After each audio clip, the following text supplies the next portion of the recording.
Hey guys, it's 11:30 a.m. on October 10th, 2017, and I just wanted to go over some basic facts with you guys about fires. The average house fire burns at a temperature of about 1100 degrees Fahrenheit, which isn't hot enough to destroy most metals and earthly made substances. And if an item is well placed and small in size, its chances of survival increase drastically. Let's take a look at the burning point of a couple of materials. Glass burns at around 2600 to 2900 degrees Fahrenheit, which is more than double the regular temperature of house fires or forest fires. Let's see what we can find out about aluminum. Aluminum melts at around 1220 degrees. Some alloys burn a little bit hotter, around 1900 degrees. Now let's take a look at what the National Institute of Fire Safety and Safety Training say what will not generally burn in a house fire. Jewelry, because it's metal. Silver coins, because they're metal. Filing cabinets. Steel filing cabinets are built to last so that businesses won't have to deal with the loss of important files after building fires.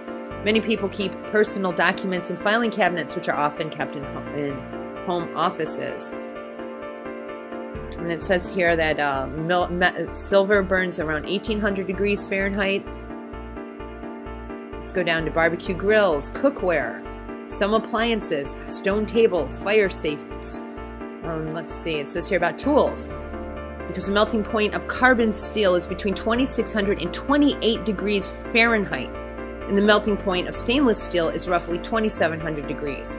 So you're not going to see your barbecues melt. You're not going to see your ovens and your most of your appliances. They're not going to melt. They'll be burned, they'll be damaged, but they're not going to melt. It's common to find an appliance or two that remains intact. There's chaos around there, but many appliances these days are made with stainless steel, which gives them a sleek and design durability. So a lot of people have these things, but the metal, the frame itself of these things is not going to melt. So let's take a peek at what happened here. Well, let me just show you some pictures here of normal house fires. What's usually left afterwards. There's a bunch of rubble and everything's black. Usually the frames of the buildings stand. And there's a bunch of crap around the trees, or around the place, buildings. The frame of the building stays intact. The entire building does not disappear. There's still debris. There's a huge debris field after these things. You see there's like gutters and stuff.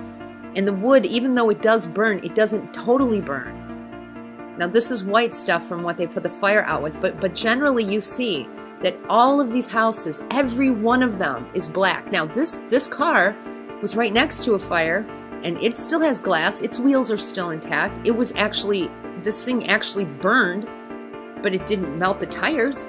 It didn't melt the glass of the vehicle. You see all the rubble? This is just rubble because these places implode. After the structure falls apart, it collapses. But you still see they're all singed. They're all black. And even in the forest fires, the trees themselves are still black. And you can see, you have bricks on the bottom, and not all the aluminum siding or vinyl siding melts. Look at these. The structure, the outward frame of the houses still stands. But that's not what we see in these crazy forest fires. The entire things just disappear. Should be visible to the people with eyes to see. Here's this neighborhood before. And I want you to look, you guys. There's absolutely nothing left. You don't see any part of any of the structures anywhere. This isn't possible.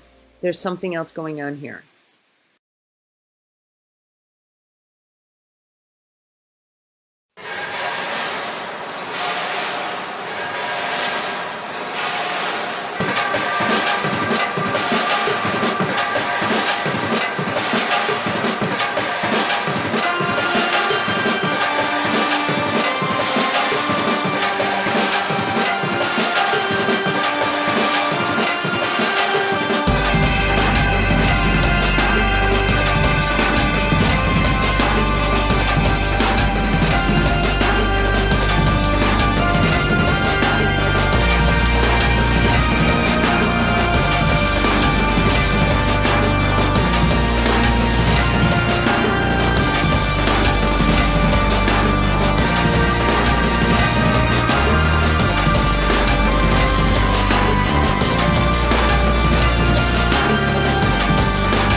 have been playing with this thing. Alleged to. Alleged to, right. Yeah. Now, we realize that for decades now, these governments have been alleged to have experimented with weather control, but nothing conclusive.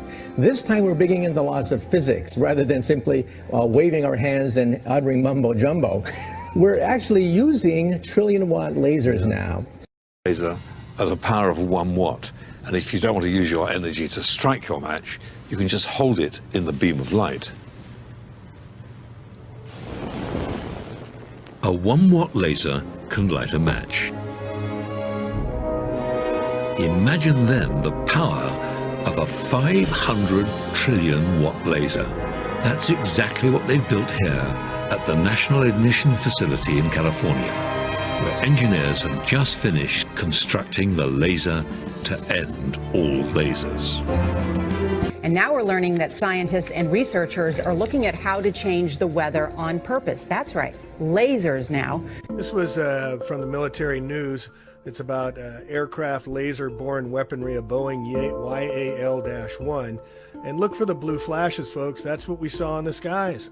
Those are the lasers being used, that they're pulsing the electromagnetic fields of plasmic energy that they excite with the winds in order to direct the direct field. See the blue? These are caused by these laser beams. And we'll get into the whole thing about lasers and when they're created here in a little bit. But look at the blue, folks. That's what many comments, and I saw it as well. We saw blue sparks or flashes in the sky. And that's what they were, is these little blue beams of laser energy. Right there. See it? That's what we saw. So this is proof pretty positive that this was a laser-directed energy weapons used on the Northern Cal fires here. This is in the coffee district here, which we're talking about, that got attacked. Notice they're completely obliterated.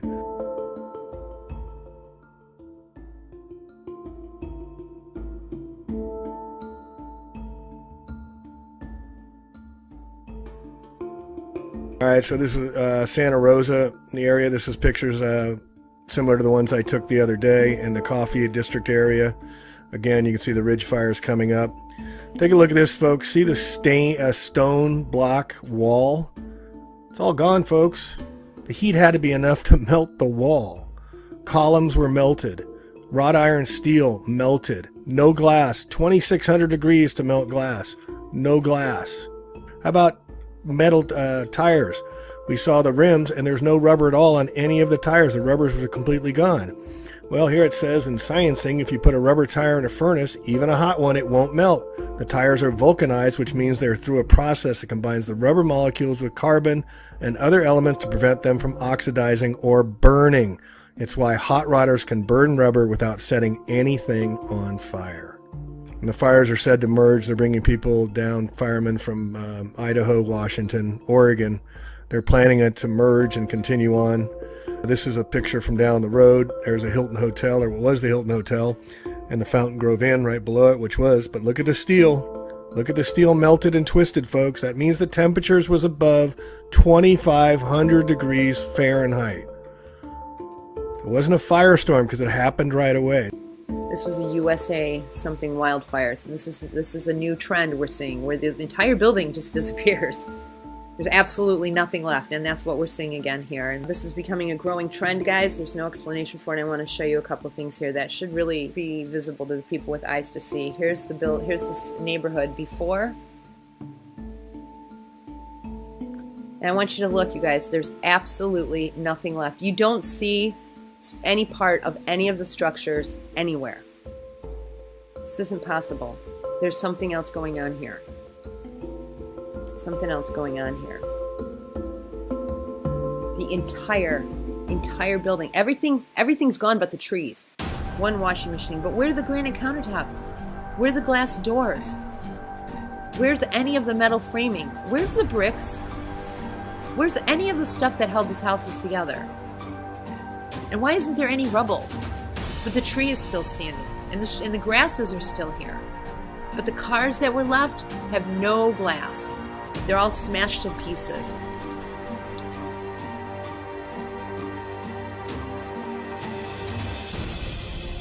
Look at this, the garbage cans. Come on, guys, all the garbage cans are here. But look at the cars. Look at the condition of these vehicles. Look at this. This is all smashed and bent. And look at the twigs on the ground. These things should have caught on fire. How come there's pine needles and stuff all in the path? Why isn't there anything standing whatsoever but the trees? This is supposed to be a forest fire. How come the forest didn't catch on fire? Not even the tree branches. Look at, there's just twigs and stuff everywhere. Why did the twigs not burn? But every single solitary piece of 2x4 that built these houses is standing. I mean, isn't standing, is gone. It's all disappeared. There's no aluminum siding. There's no bricks. There's nothing.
Well, the recent California fires are very strange and suspect, to say the least.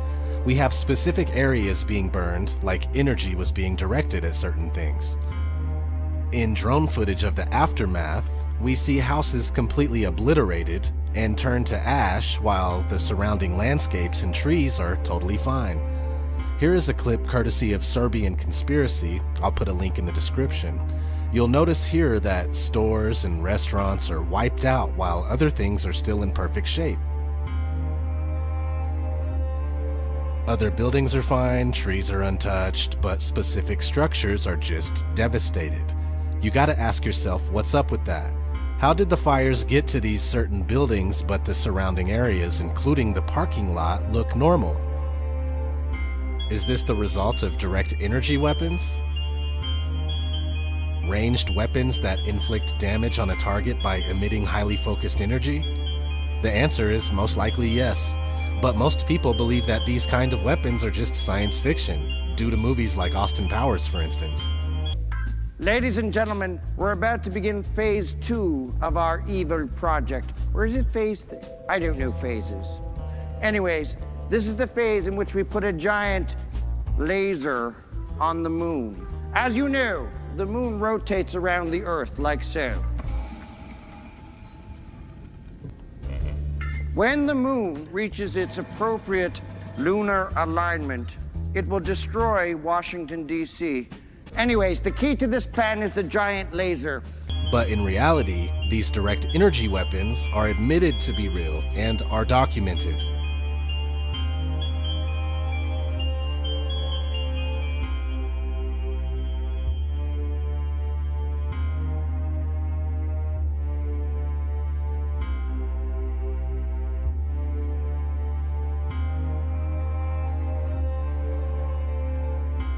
Scientists have been working on this top-secret project since 1974.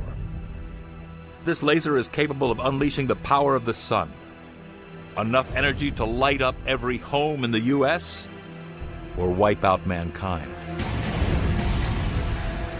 What we can do is focus this very high energy into a very small spot for a very short time.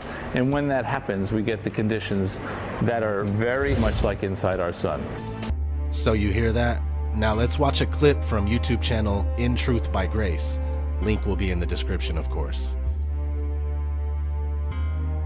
This is not a carbon fire. This is the only fire in the whole wide world that's considered a forest fire where the forest did not burn.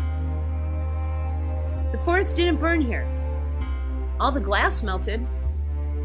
All the structural materials that used to be a house have disappeared.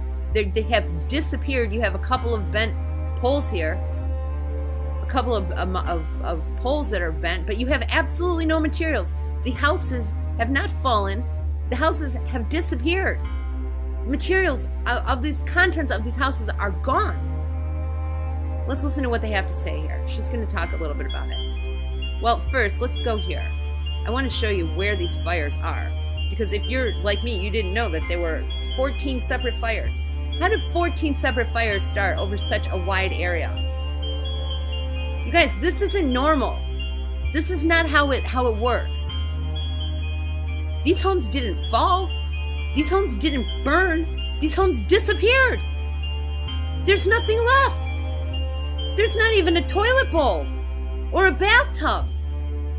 This is one of the cars or trucks or something that was in this fire, and you'll notice that the glass here, which has a melting point of between 2,600 and 3,000 degrees Fahrenheit, okay?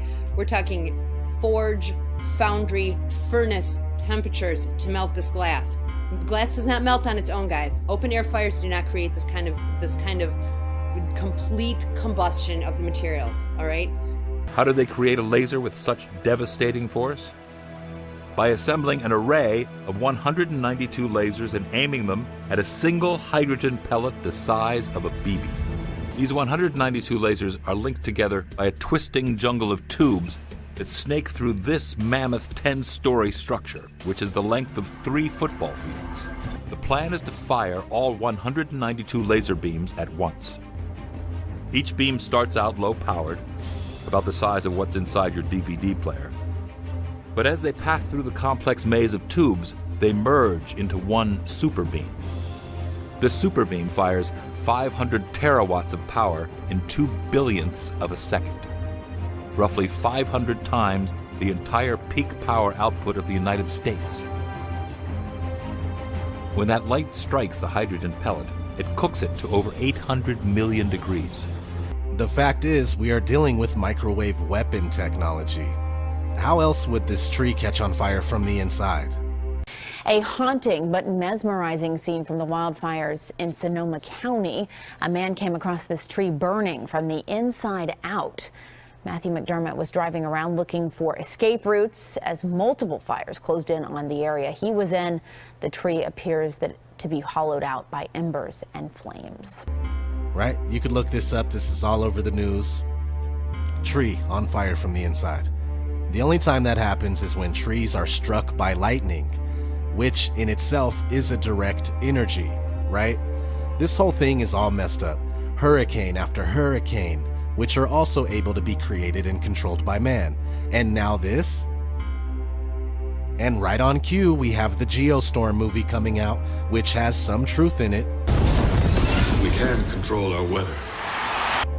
But it's mostly outer space reinforcement propaganda. The Senate committee will now hear from Jacob Lawson, Climate ISS Chief Coordinator. May the record reflect that he was nearly 1 hour late. Yeah, sorry about that. I literally had to fly in from outer space.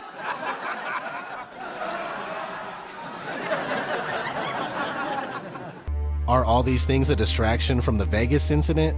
Probably. These days, everything seems to be a distraction from something else.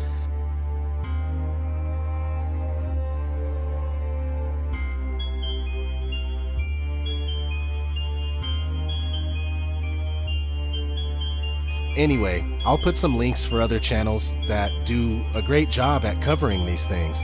Check out In Truth by Grace, aplaintruth.info, my man Richie from Boston, of course, Leak Project, and yeah, there are many others. Salute to all the truth seekers, despite some of our differences. Stay vigilant and keep at it. So much for watching. I hope you enjoyed this video presentation. If you did, please subscribe to my YouTube channel, like the video, and share it on your favorite social media sites. There's a lot more to come, so stay tuned and we'll see you back next time.